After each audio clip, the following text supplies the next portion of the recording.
Okay, so Jenny, your sister's on as well, apparently. No, I know, right? She is my warm-up act, everyone. I just want to make that very clear. And we've, as you know, so she's obviously shared. We shared a womb, so it's okay sharing a digital room with her. But and with so many amazing and eloquent voices, it feels like I fear I've got the kind of graveyard shot slot trying to follow them. But it's lovely to be here. Thank you very much, Hilary. And lovely to have a chance to say a little bit about what the amazing City of London School for Girls is. And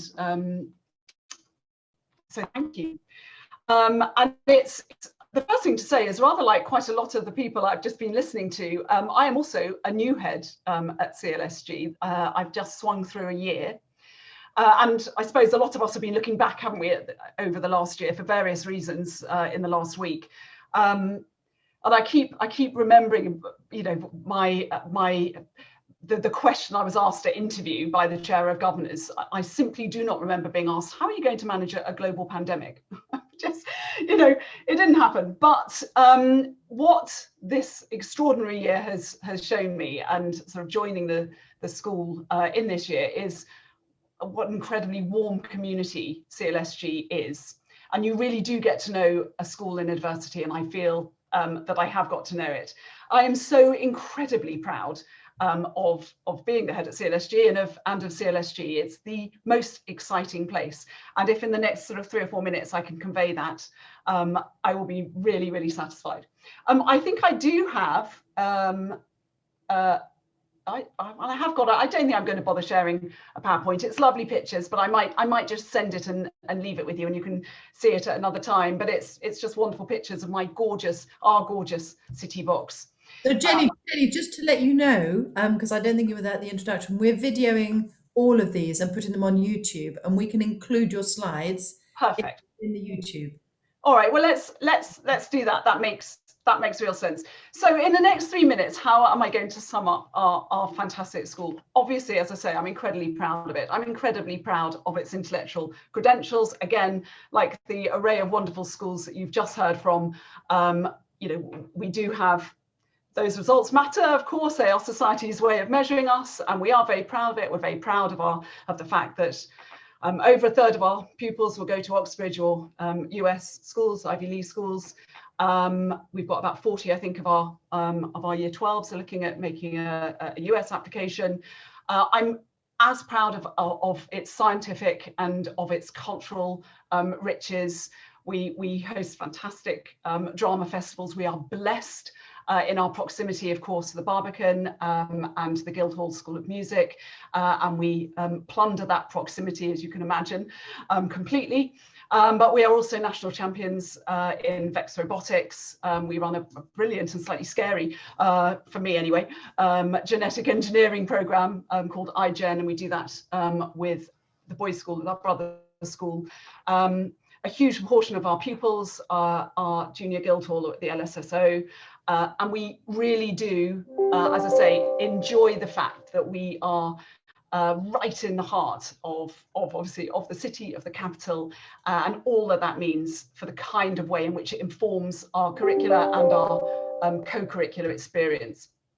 But I said that what shone through is shining through and has shone through the last year for me is the incredible warmth of our school. And it is the community, it's the phenomenal adaptability and resourcefulness. Resourcefulness is one of our values, actually, of the staff and the pupils that have shone through.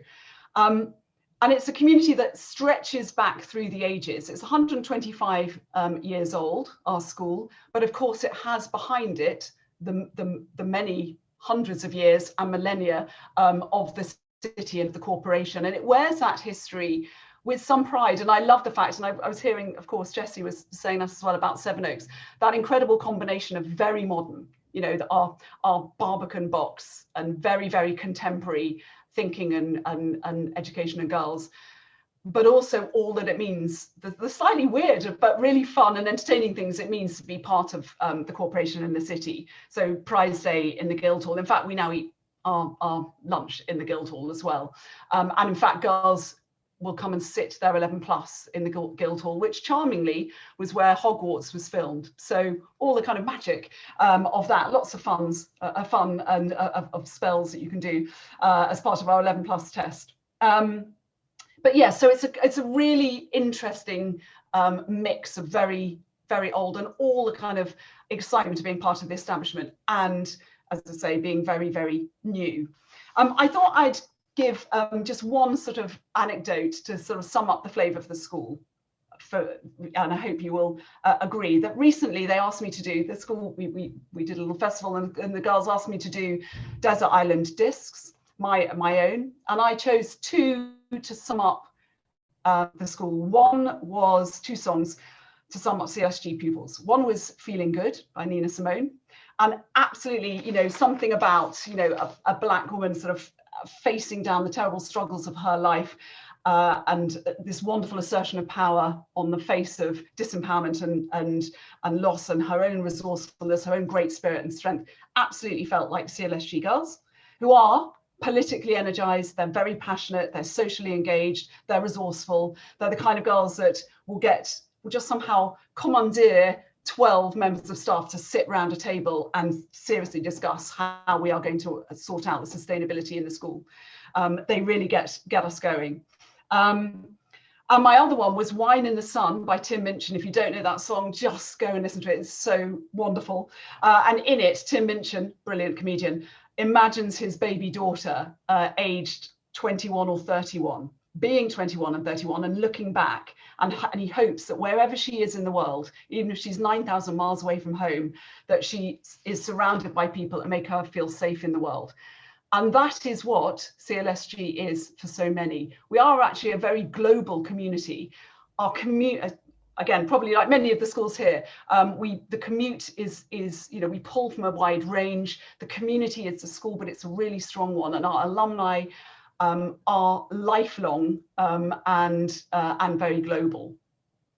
So finally, our sort of strapline for our strategy is finding space to pioneer.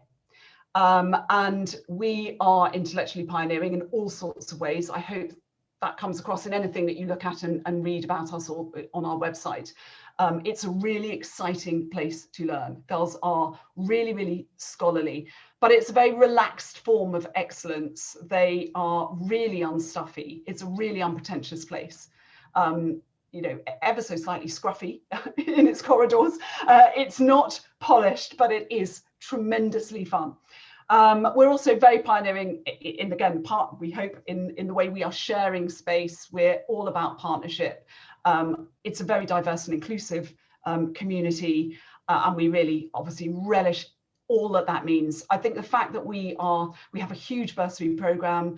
It's all our bursary funding that the school gives is match funded by the city, so we have an enormous and really valued bursary program, which we enjoy, and we love what that means for us and for our culture.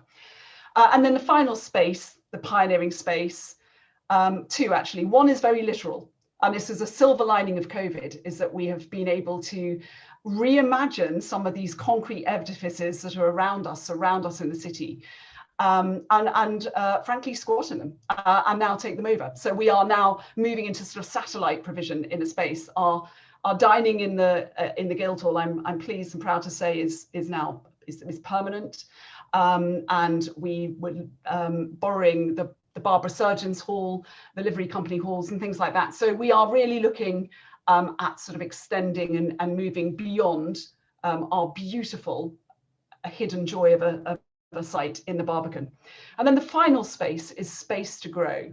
And even in all the kind of exciting heat and you know, energy of the capital, carving out space to grow. And we've invested a lot in coaching. Every pupil in the school is taught, you know, coaching methods and sort of learns how to navigate her own journey, to establish her own ambitions through coaching techniques and through the coaching method, and that goes for every member of staff, obviously, and indeed parents. So I hope that gives you a sense both of the kind of, you know, what we are, of some of the direction of travel, and then really quickly, 11 plus. I really hope it's actually quite a fun process. We try as hard as we can to make it fun. It's this year, and I think we're going to stick with this next year. We did a sort of pre-test, if you like, a chem test in November. We will do that again, I think, this year, and then some absolutely delicious interviews. We actually really enjoyed the online interviews and how we did them, and a little bit more looking at specifically at English and maths, not in huge and weighty exams, but just some targeted further assessment. Hilary, I think that's me. I feel breathless. I hope I haven't made everyone else feel breathless, but I do hope everyone, if you want to come and see us, you would be so very, very welcome. Jenny, that was wonderful. Thank you so much. It's for me, and I know for all the parents watching, it's just wonderful to see the face behind the name and the kind of, everyone's a little bit nervous of kind of heads of schools and things, but to actually see real people and hear your passion, and everybody has spoken with such love for their school. I think that's the really valuable thing about tonight. So